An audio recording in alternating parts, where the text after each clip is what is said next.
Bərdə rayonunda ümummilli lider Heydər Əliyevin anım günü dərin ehtiramla qeyd olunub.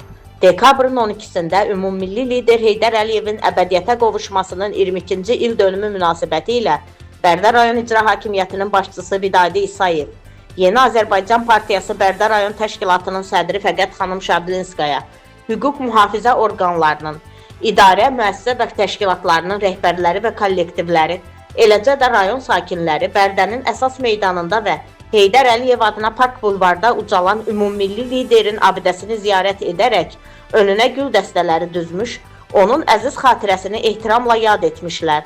Anım mərasimindən sonra Bərdə rayon icra hakimiyyətinin təşkilatçılığı ilə rayon ictimaiyyəti, şəhid ailələri və qazilər üçün ehsan süfrəsi təşkil olunub. Tədbir ümummilli lider Heydər Əliyevin və vətənin ərazi bütövlüyü və suverenliyi uğrunda canlarını fəda etmiş şəhidlərimizin xatirəsinin bir dəqiqəlik sükutla yad edilməsi ilə başlayıb.